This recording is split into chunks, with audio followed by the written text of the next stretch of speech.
Boa noite, amigos. Nós recebemos com muito prazer um dos grandes destaques da advocacia pernambucana, um líder e também um grande esportista, doutor Gustavo Ventura. Doutor Gustavo, o senhor é presidente do Instituto dos Advogados de Pernambuco. O que é isso? O Instituto dos Advogados de Pernambuco, João, é uma entidade com 171 anos. Quantos? 171 anos.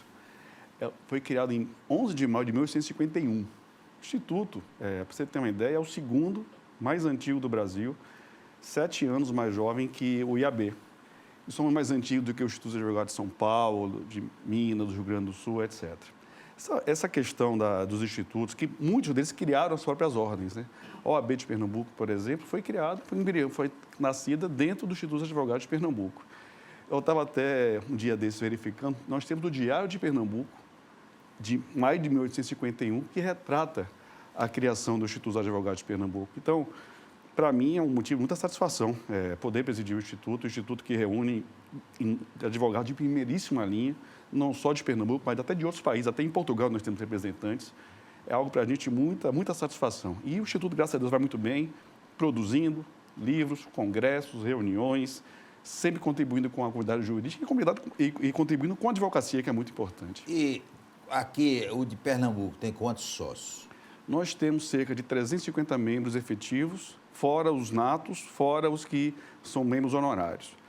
É até importante esclarecer isso. O Instituto, a pessoa tem que querer fazer parte e o Instituto também tem que avaliar se a pessoa pode ingressar ou não, né? Então, existem alguns critérios de tempo de ingresso na advocacia, também a questão da análise do currículo. Eu acho que a gente tem uma quantidade de advogados muito boa, nós poderíamos ter muito mais, mas eu acredito que a quantidade de pessoas que nós temos hoje, e especialmente a representatividade desses nossos colegas, deixa o Instituto numa posição muito confortável em contribuir com a ordem, contribuir com o direito, com a comunidade jurídica. A gente está muito satisfeito com isso. Muito parceiro da OAB. Muito parceiro. Fernando Ribeiro, presidente da OAB, fomos estagiários juntos. Eu brinco que não nesse século, no século passado, mas fomos estagiários juntos. E Fernando, um grande amigo, o ex-presidente Bruno Batista é outro grande amigo. Próprio. Estive com eles em Brasília na sexta-feira, na reunião do Conselho Federal da OAB. Foi muito bom, enfim, uma figura, o próprio Beto Simonetti, uma pessoa que me deu muito bem. Está tudo ótimo, graças a Deus. Ô, doutor Gustavo, e o Instituto se preocupa com problemas da advocacia, por exemplo, de vez em quando, e o líder disse era Eduardo Cunha, que felizmente caiu fora da política, de acabar com o exame da ordem. O Instituto se posicionou contra esse absurdo que era o fim do exame da ordem? Olha, só quem defende o fim do exame da ordem é que não conhece a advocacia.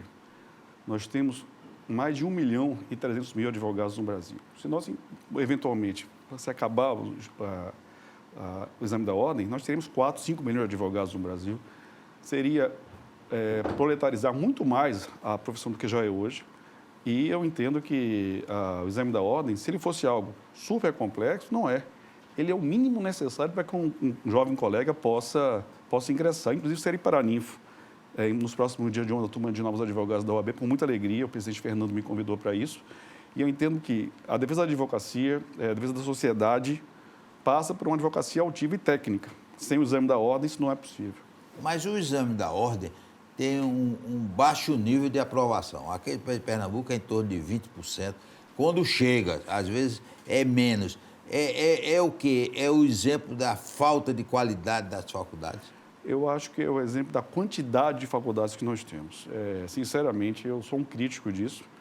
Nós deveríamos ter, talvez, 20% da quantidade de faculdade de direito que nós temos no Brasil. Se você analisar as faculdades mais tradicionais, exemplo da Universidade Católica e da Faculdade de Direito do Recife, o índice de aprovação dessas faculdades é muito maior, né? Então, eu entendo que nós tivemos, eu digo todos nós, a advocacia em geral, permitiu um alargamento enorme da quantidade de cursos e isso traz uma menor qualidade, isso é inegável. Porque é fácil, né, doutor Gustavo, você ter uma faculdade de direito. Não precisa de laboratório, se diz que a faculdade dele precisa apenas de quadro negro e giz. Não tem mais hoje, né? Mas quando tinha quadro negro e giz. Então, é um festival de faculdade. Pois é. Eu, sinceramente, a faculdade de Direito, da forma que deveria ser, eu acho que primeiro a gente tem que mudar, modificar até os currículos, assim, se tornar algo mais profissional. A gente sabe que a advocacia hoje ela tem muitos desafios. Na época, por exemplo, da pandemia, vários colegas tiveram que receber cesta básica, né? Em função da dificuldade que se passou. Então, quanto mais a quantidade, é questão de mercado também, né, João? Assim, os honorários serão menores, a concorrência é muito maior. E eu digo sempre, para quem já está com 20 e poucos anos de profissão como eu, isso não interfere em tanta coisa. Mas para o jovem advogado, para a pessoa que está começando a profissão, realmente é um desafio certamente maior do que eu tive quando eu iniciei minha profissão lá para os anos 98, 99. E quando o senhor fez o exame da ordem, foi difícil? Olha, eu vou lhe ser sincero, eu passei de primeira e não tive muita dificuldade. Mas eu era um bom aluno também, né? Ah, era um bom aluno, então, né? também tem essa parte também, né? O senhor estava lembrando aqui de que foi estagiário. Essa atividade, esse período como estagiário, é importante para a carreira de um advogado? Eu comecei a estagiar em 95, num escritório em São Paulo, muito importante no Brasil, chamado Tosini Freire Teixeira e Silva, no maior escritório do país. E eu comecei com 19 anos nesse estágio e até hoje eu sou feliz por isso. Encontrei uma sócia do Tosini na semana passada num congresso em que fui palestrar lá no IASP e agradeci a ela a oportunidade. Doutora Moira, muito obrigado. A senhora me permitiu trabalhar num grande escritório e isso foi fundamental no meu processo enquanto formação de profissional e advogado. O senhor está sempre participando desses eventos por toda a parte do Brasil. É importante, somente para esse trabalho seu de presidente do Instituto, participar desses eventos em outros estados? Olha, a gente com a questão da Federação Nacional, né, do Instituto de Advogados do Brasil, até me permita rapidamente tratar sobre isso, a federação ela reuniu os institutos mais tradicionais do Brasil. A federação é relativamente recente, mas reúne 11 institutos dos mais tradicionais do Brasil, todos do sul do país, São Paulo, Minas, etc., Bahia. E essa união de força dos institutos que representam, pode-se talvez assim dizer, uma advocacia mais experimentada e também a força histórica desses institutos, a gente tem que estar realmente sempre conversando. Isso é fundamental, né? E essa integração, esse diálogo, no momento que o país passa por tantos desafios e tal, é muito importante. E eu estou feliz que a advocacia está se unindo num processo de tentar contribuir para uma pacificação do país. Isso é muito importante. A advocacia pernambucana é respeitada nacionalmente? Inegavelmente, sim. Inegavelmente, sim, né? Nós temos a Faculdade de Direito mais antiga, nosso instituto, por exemplo, na federação é o instituto mais antigo, nós temos advogados de primeiríssima linha. Eu lhe digo que Pernambuco, sob essa perspectiva e tantas outras também, faz parte do primeiro time do país. Ô, doutor Gustavo, a justiça brasileira é lenta? Sim, é lenta. Tem muitos recursos, né? Ela é lenta e também especialmente porque se você avaliar a quantidade de processos que há no Brasil, né, é quase um processo por habitante. E se você analisar outras perspectivas, por exemplo, o STJ em 88 tinha 33 ministros, hoje tem 33 ministros, né, a mesma quantidade. Basta avaliar que, por exemplo, o nosso TRF-5, que tem sede em Recife, começou com 10, hoje vai para 25. Ou seja, a gente ainda precisa ter mais juízes julgando. E com o fenômeno do processo digital, ele também facilita muito. Porque hoje você, com um token, qualquer advogado, em qualquer lugar do planeta Terra, pode ingressar com o processo. Então, assim, eu acho que ela é lenta, mas eu acho também que há uma cultura do conflito, do contencioso, dos processos. Nós deveríamos estimular nas faculdades as transações, o diálogo, evitar processo. Eu acho que a gente criou a cultura da litigância, que em determinados momentos não há o que se fazer, mas acredito que a gente poderia modificar isso. Agora, há um problema com o advogado, é que não tem mercado para tantos, né? De vez em quando a gente pega um motorista de Uber, eu sou advogado, mas eu não consegui, estou me virando aqui. Veja, isso é um problema, claro, em função da quantidade de colegas que ingressaram no mercado. Veja, eu me inscrevi em 99, a minha OAB é 17.900. Demorou 70 anos para isso, para chegar nesse número. 20 anos depois, nós estamos já quase 54 mil em Pernambuco. Ou seja, é a demonstração clara que a população não triplicou nesse período, a economia não triplicou nesse período. Então, é óbvio que se você não tiver tido uma chance de ter feito, por exemplo, um bom estágio, ou eventualmente da família fazer parte já de um história de advocacia, ou ter feito uma boa faculdade, realmente o desafio é ainda maior. A OAB criou agora uma lista de faculdades que ela recomenda, mas só são 6 em Pernambuco. Pois é, eu acho que a OAB está certa em fazer esse ranking, acho que é positivo isso, até para estimular que as outras faculdades também ingressem nesse ranking, né?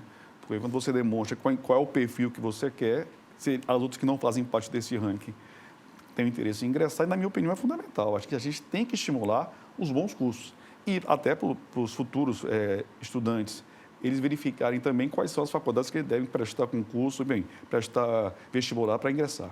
O nosso Tribunal de Justiça de Pernambuco tem um número bom de desembargadores e juízes? Parece que não. Tem comarcas aí no interior que não tem juiz, né? Olha, o Tribunal de Justiça de Pernambuco, se você avaliar, por exemplo, o tamanho de Santa Catarina, Paraná, que tem populações equivalentes, é um tribunal com uma quantidade de desembargadores menor do que esses estados.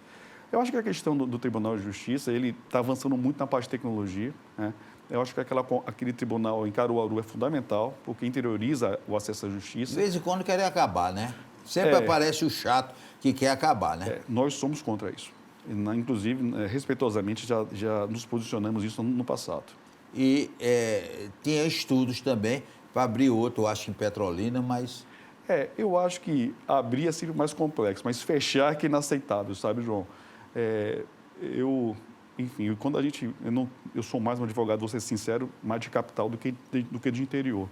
Mas quando tratamos com os colegas do interior, é óbvio que quando você trata de um estudo, de um processo junto ao juiz, que o juiz conhece a realidade do local, e é muito importante que o juiz esteja próximo da comunidade, porque ele não ser ele é fora da sociedade, ele faz parte da sociedade. Então, quanto mais próximo da sociedade, melhor ele vai jogar. Não tenho a menor dúvida quanto a isso. O Instituto atua também em outras cidades, além do Recife? A gente tem uma base em Caruaru, é um objetivo nosso interiorizar o Instituto.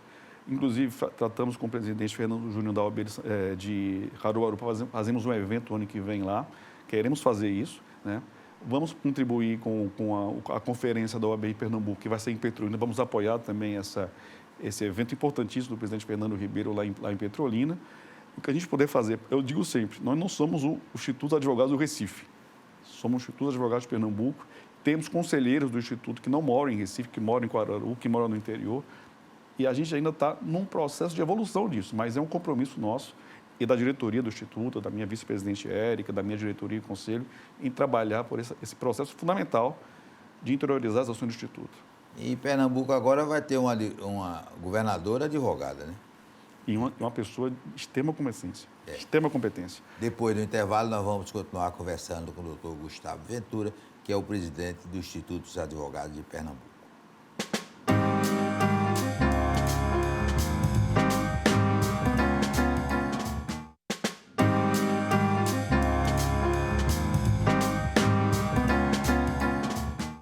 Doutor Gustavo Ventura, o senhor foi eleito agora presidente da Federação dos Institutos de Advogados do Brasil, né? É uma responsabilidade muito grande, né? Na segunda passada, no IASP, na cidade de São Paulo, os nossos colegas confiaram nessa missão importante para a gente, junto com o vice-presidente Felipe Martins, de Minas Gerais, e do presidente Tarcísio Croetz, do Paraná, vamos compor essa diretoria da Federação Nacional dos Institutos de Advogados do Brasil no próximo ano. Inclusive, fomos muito bem recebidos na semana passada pelo presidente Beto Simonetti do Conselho Federal da OAB. Temos aí uma missão importante e isso representa, na verdade, eu diria que é muito mais a força do Instituto do que no plano pessoal. Foi a representatividade de Pernambuco que me permitiu alcançar essa eleição, com certeza. Se eu não fosse bom aqui, não era nem lembrado. Já é nordestino, né? Sua, meu amigo. E você sabe que o nordestino tem realmente muitas restrições para chegar a esses postos mais importantes. Tem instituto em todos os estados? Não tem todos os estados. É curioso isso. Os institutos que têm, vamos assim dizer, os estados com mais peso no direito é que tem os institutos. Então, por exemplo, Paraná, Santa Catarina, Minas, São Paulo, Bahia, Pernambuco, os estados que realmente concentram também a maior quantidade de advogados, Goiás, no Distrito Federal nós temos também, e todos compõem essa federação. E o que é muito interessante, assim, são colegas experimentados na advocacia. No nosso caso aqui do Instituto dos Advogados de Pernambuco, inclusive existem desembargadores membros do Instituto, membros do Ministério Público, professores, por exemplo, o professor Francisco Queiroz, que é diretor da Faculdade de Direito do Recife, é membro do Instituto. O doutor Lázaro Guimarães, decano do TRF da 5ª Região, faz parte do Instituto. O doutor Jones Figueiredo, que foi decano do TJ, faz parte do Instituto. Então, nós temos, assim, uma representatividade muito grande dos nomes que compõem. Eu digo sempre que a importância do Instituto se dá pelos os membros que fazem parte dele. Então, quem ingressa no Instituto é que ganha, mais do que a pessoa. Agora vamos falar de temas polêmicos. Audiência de custódia. Qual é a opinião do senhor sobre a audiência de custódia? Eu não trabalho com direito, você sabe que eu sou tributarista na minha área não é área de direito penal. Eu tenho várias críticas em relação a isso de custódia. Eu acho que a gente, em tese, a gente deveria privilegiar a questão da ação policial. Se teve, agora é óbvio que é caso e caso. Eu acho que a gente não pode ter uma audiência de custódia simplesmente para deixar solto quem devia estar preso. Então, nesse aspecto, eu sempre digo que bom senso é uma coisa importante. Entendo que é necessário e a gente tem que cumprir a lei, né? Mas não é uma coisa para liberar quem eventualmente não deveria ser liberado. É o sentimento que eu tenho quanto a isso, sem ser penalista. Doutor Xavier, juiz de garantia, que de vez em quando fala que volta, tem ministro que é a favor, ministro que é contra?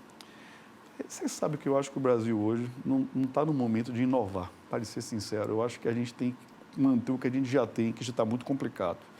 A questão do direito penal é o seguinte, existe uma questão fundamental, é a presunção de inocência, está na Constituição, né? Ninguém será considerado culpado antes da sentença penal condenatória transitar julgado. Essa é uma premissa que, se goste ou não se goste dela, é o que está na Constituição. E aí, me permitindo fazer um breve comentário, às vezes a gente está querendo inovar a Constituição ou inovar as leis sem ser legislador, né? Compete ao Poder Legislativo inovar o direito. E aí eu também tenho algumas questões relacionadas ao que nós chamamos de ativismo judicial, que eu tenho minhas críticas também. Acho que a gente deve ter, enfim, muita serenidade em ver qual o papel de cada poder dentro da Constituição. E eu acho que dentro desse limite, muitas vezes há um exagero, claro, na minha opinião, entre decisões que vão além do direito. E a gente tem que tentar contribuir para que cada um volte a contribuir dentro das suas competências. Na sua área, o brasileiro paga muito imposto? É uma boa pergunta. A carga tributária brasileira, ela é em nível de país de primeiro mundo. Existe um grupo, que chama de Grupo dos Ricos, que é a OCDE. O Brasil está tentando ingressar na OCDE e está no processo de OCDE. Recentemente ingressou com uns papéis, agora em outubro, com o ministro Paulo Guedes. Nós pagamos, na média, um pouco acima, um pouco abaixo dos países de primeiro mundo. O problema do Brasil não é a carga tributária, na minha opinião. O problema é o serviço que recebemos em função dessa carga tributária. Então, uma carga tributária de 34% do PIB é elevada? Mas se recebêssemos serviços adequados a essa carga tributária, não haveria problema. E também tem uma questão. O Brasil tem um custo muito alto. É um Estado inchado. Então, não há como você reduzir carga tributária com um orçamento com tantas despesas. Então, essa conta não fecha. Não adianta ninguém prometer que vai reduzir de maneira efetiva a carga tributária, sem efetivamente ter uma redução do custo do Estado. É impossível isso. O senhor é amigo pessoal de Luciano Bivar. E Luciano Bivar tem uma tese há muitos anos de imposto único. Essa tese dele é boa ou é complicada? Olha, o Luciano, ele sempre trata comigo sobre isso, né? Ele só não escolheu o time dele corretamente, viu, João? Eu sei que você é esporte, eu sou náutico, mas o Luciano, acho que a premissa é uma premissa interessante.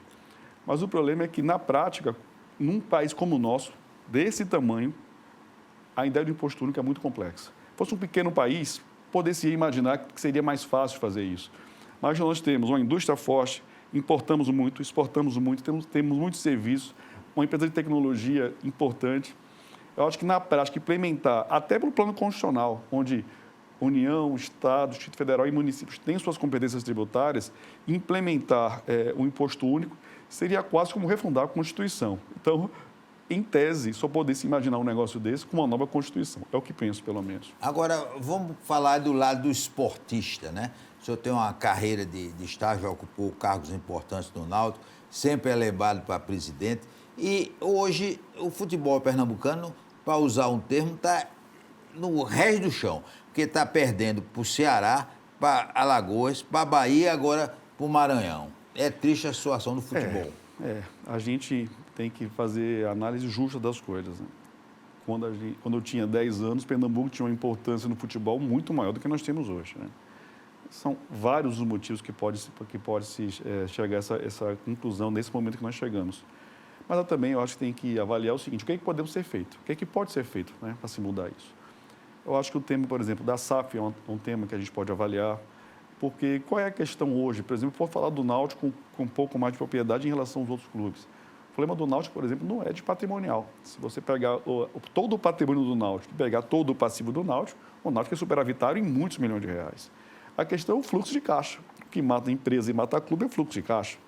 Então, assim, como encontrar uma solução para equalizar as despesas correntes com o passado, que é um passado muito pesado, e ter caixa para poder ter bons atletas e ganhar campeonatos. Esse é o grande desafio do meu amigo Diógenes Braga, que é o presidente do Náutico, queridíssimo amigo, presidente Carneiro também, que é um querido amigo. E não só dele, o Santa Cruz é uma situação mais complexa ainda e o esporte também tem seus desafios. Eu acho que, primeiro, eu sempre pensei e sempre tive a postura, João, de ser um construtor de pontes. Eu nunca usei dinamite na minha vida. Eu acho que há um processo que eu vejo que está se construindo de unidade entre os 3 presidentes, junto com o presidente da federação. Eu acho que essa unidade, Pernambuco pensando em bloco, é a saída para que a gente comece a voltar a ter a importância que a gente teve no passado. E os times do Ceará negociam a publicidade junto, faz de um e faz do outro. Então, a gente começou com um patrocinador específico nesse ano. Eu acho que isso é um começo. Eu vejo na figura do presidente do esporte aberto a isso, porque eu já tratei com ele pessoalmente sobre isso uma vez. O presidente Jorge, com certeza, e o presidente Santa Cruz, idem. Eu acho que a gente precisa trabalhar a unidade de Pernambuco. E a questão também do reforço de todos com a nota, que eu espero que a governadora eleita, se possível, mantenha e amplie, para que a gente possa ter, enfim, um recurso um pouco mais corrente, mais seguro, para atravessarmos esse Rubicão que vai ser o ano 2023 para os clubes de Pernambuco. E essa coisa específica do Náutico? O Náutico está andando alguma coisa para usar o SAF? Olha, o que eu posso dizer, enquanto conselheiro do clube, é que todos os estudos estão sendo feitos para que, caso essa oportunidade surja, a gente possa utilizar. Eu entendo que a gente não pode nem fechar a porta, nem ser ansioso com isso. Primeira coisa, a gente tem que ter o quadro do clube em relação à receita, a passivo, a características, e isso vale. Quanto vale o Náutico, né? Até porque, até deixar uma coisa clara, não há, nem de perto nem de longe, qualquer consenso para se entregar o clube para a administração de terceiro. Não vejo isso no Náutico de forma alguma. Mas um parceiro que queira investir com a estrutura que nós temos, né? Porque é importante dizer isso também. Quantos clubes no Brasil têm uma sede social no local que o Náutico tem, um estádio próprio, um CT dentro da cidade e ainda tem uma base na Rua da Aurora? Pouquíssimos clubes no Brasil têm essas características. Então, e um clube que tem a marca que o Náutico tem, né? Então, isso bem utilizado, bem tratado, penso eu que é algo que a gente tem como ganhar muito com isso. É importante dizer também que o Náutico, por mais que a gente tenha passado por esse ano um ano realmente complicado, nós temos uma unidade, né? As pessoas do conselho, do executivo, nós trabalhamos juntos para que a gente possa passar por esse momento difícil e aprender com os erros também, né? Porque a gente tem que aprender com os erros também e evoluir. O Náutico cuida bem da sua base? Eu entendo que a gente poderia tratar melhor. E a falta não é a falta de carinho, é a falta de recurso. É um pouco aquela história, o que nasceu primeiro, né? Então, assim, o que eu entendo? Nós temos uma categoria de um diretor de base, gente competente. O nosso departamento é muito bom. Nossa estrutura de campo poderia estar melhor, mas a gente precisa efetivamente ter recursos para melhorar essa situação. E aí, essa é a questão. Talvez uma SAF da vida, um investidor poderia ter. Eu não sou contra isso, tá? Eu acho que se a gente tiver, por exemplo, um investidor de uma maneira clara, dizendo, eu quero investir X milhões para ter tal retorno, isso for claro, for transparente para o conselho do clube e para os associados do clube, eu não vejo nenhum problema quanto a isso. Nós temos uma estrutura que poucos clubes têm. Ao mesmo tempo, isso custa dinheiro e a gente tem limitações de orçamento para isso também. Eu acho que o grande erro do Náutico este ano foi o festival de técnico. Foi técnico que não acaba mais, né? Você sabe que tem coisas na vida que a gente sabe que a receita acaba... A gente sabe que a receita não vai dar certo, né? E esse ano a gente cometeu equívocos no futebol que ninguém pode negar. Mas o mais importante disso, sabe, João, eu conversei muito com o próprio treinador, o Dado, com o presidente do clube, enfim, com todos. O que eu percebi foi o seguinte: se entendeu, se fez uma análise, uma avaliação correta do que cometemos de erro nesse ano e que não vamos cometer novamente ano que vem. E o Náutico não é um time de Série C, de forma alguma, né? Mas, se Deus quiser, Deus permita, voltaremos à Série B 2024. E é fundamental isso, né? Fundamental. Resumidamente, aquela decisão do Náutico de ir para a Arena foi boa ou foi ruim para o clube? Na minha opinião, foi ruim. Foi ruim, né? Mas ganhava muito dinheiro, não era? Olha, veja, eu acho que dinheiro é importante, mas vamos assim dizer, a unidade do clube, o espírito do Náutico está volta para do Náutico casa. está nos aflitos. Eu tenho muita satisfação de ter, enquanto presidente do conselho, publicado um edital para perguntar ao associado se nós deveríamos continuar nos aflitos, continuar na Arena ou voltar para os aflitos. Isso foi em 2016, João. Resultado da Assembleia Geral de Sócios. 2 votos contra, 198 a favor. Então, é uma demonstração que a minha ideia de convocar o associado para voltar para os aflitos deu certo. E a reforma do estádio. Nós temos um estádio hoje, inclusive, muito melhor do que nós tínhamos no passado. Vai ter uma área nobre agora, né? Vai ficar muito bacana. Vai. O amigo já está convidado. Pronto, e você vai assistir o jogo de lá agora, né? Exatamente. Vamos lá, vamos juntos. Nós queremos agradecer ao doutor Gustavo Ventura e dar os parabéns pelo trabalho fantástico que ele faz no Instituto dos Advogados de Pernambuco, e agora vai virar líder nacional da classe. E também, por esse lado esportista, ele foi presidente do Conselho do Náutico. Forte abraço e até amanhã, se Deus quiser.